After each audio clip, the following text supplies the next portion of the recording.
And Josh wanted to share with you all some things of what God is doing in your life, and the Lord gave him permission to do it, and I really appreciate him doing that. And so I want Josh to come at this time and kind of tell you what's going on in his life when God's doing it.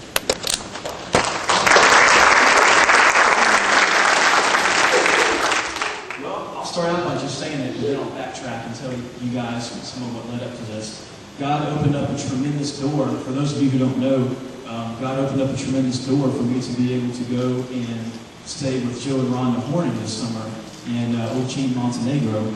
So this summer I'm going there for a month. I'm going to Olcin, Montenegro, and I'm going into Albania. And so I wanted to share a little bit about that with you, and I wanted to kind of share some things that God's been doing in my life to get me to this point.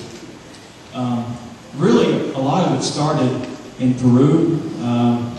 I used to have a tremendous fear of speaking to anybody, of doing anything.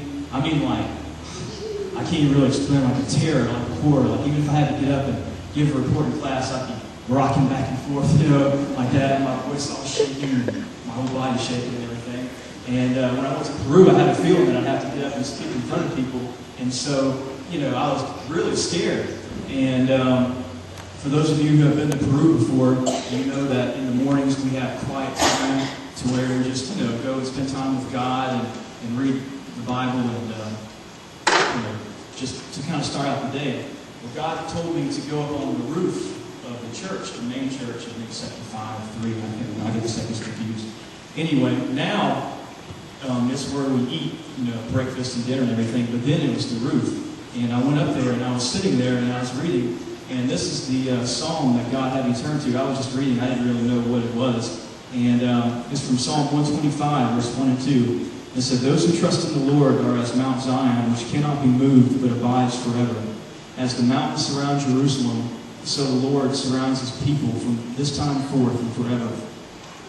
And as I was up there, I looked around, and in Lima, it's surrounded by mountains. It's not like the Rocky Mountains, but it's more like dirt hills, kind of like the hills that surround Jerusalem. They're referred to as mountains, but it's more like hills.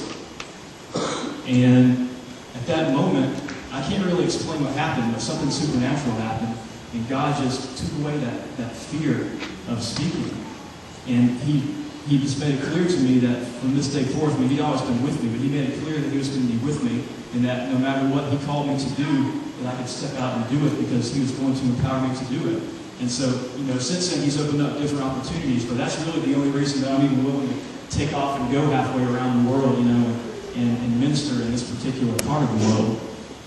And so anyway, he did a lot of things to redirect my path and show me that it was definitely His will for me to go to Montenegro this summer to spend some time there with Joe and Rhonda and minister to them.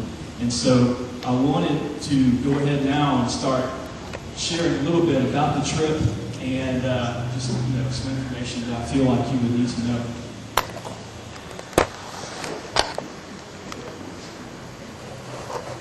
I'm going to start out by giving a brief history of Albania and Montenegro as it directly relates to the current spiritual condition there. I just want to share the sequence of events that led to the current spiritual mindset of the area.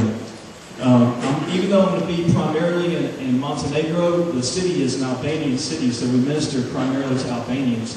So I'm going to focus more on the history of Albania and what created the current spiritual condition there. Okay, this area was first evangelized by the Apostle Paul in the 1st century. In Romans chapter 15, we read that Paul ministered to Illyricum, which there's some debate as to whether he actually went in or whether he went up to it. But according to some old historical records, he spoke in Duras, which is a city on the Albanian coast, which would make sense because he was ministering to Asia Minor. It would make sense that he went all the way to the coast and then ran out of room. And so most likely he did indeed go into the area of Albania. And certainly his disciples did too, because we know that Titus spoke in Dalmatia. We see that in 2 Timothy chapter 4, verse 9. Titus spoke in Dalmatia, which is just north of Montenegro in Croatia. So that general area was evangelized by the Apostle Paul and his disciples.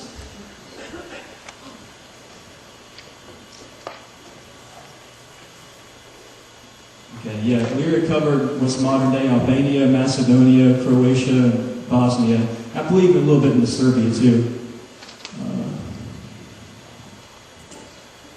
Okay. The people of this area later turned to Roman Catholicism. They were under Roman rule.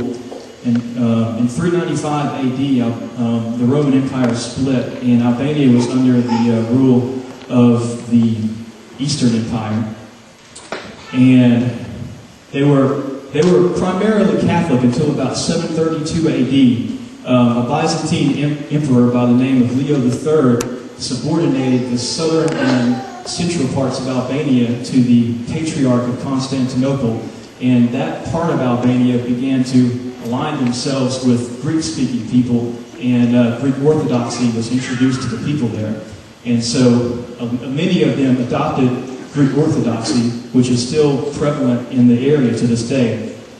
Now, the Albanians to the north primarily stayed aligned with Roman Catholicism, although the majority of the people, though, this is important too, they didn't really make their choice on what religion they were going to be because of doctrinal reasons. It was more because of cultural reasons, just, because of family or power or influence, different things like that, just cultural reasons. And that same kind of mindset is still prevalent in Albania, Montenegro, that whole area to this day.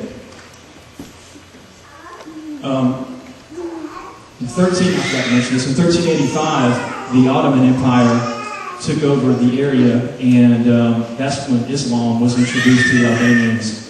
And Albania is still primarily Muslim. There are pockets of Catholics and Orthodox people, but it's primarily Muslim. Okay, and they stayed under the rule of the Ottoman Empire for hundreds of years. In the 1870s, there was a lot of political unrest, and a lot of the Balkan nations began to separate from the Ottoman rule and become independent nations. Albania was one of the last to do so because emerging Balkan states such as Serbia, Montenegro, Croatia and different places like that were gaining in power, and they were claiming some Albanian lands. And so Albania was afraid that if they left the Ottoman Empire, they wouldn't be able to fend off the people that were claiming their lands. And also they had strong ties to Islam. So for decades, they didn't separate from the Ottoman Empire. However, they eventually... How do you back up on this thing? They eventually did, though, and the surrounding nations did indeed try to take Albanian lands, and it culminated in two separate Balkan wars. And they were successful in fending off their attackers, and they became an independent nation. They became an independent nation in 1913, and they were officially recognized by the great powers of Europe as an independent nation. And the crown of Albania was given to William of Wied, who was a German prince, and Albania aligned themselves with the great powers of Europe. But soon after that, they rebelled against the German prince and separated themselves from the great powers of Europe because they wanted to establish an Islamic regime. About this time was the beginning of World War I. And because of that, their nation pretty much fell apart. They couldn't stand. Okay. All right. After the war, they did achieve a degree of statehood because of U.S. intervention, but the first several years were characterized by lack of social development and much political corruption. After several years, in 1928 to be exact, the Albanian Parliament declared Albania a kingdom again, but it didn't last very long because in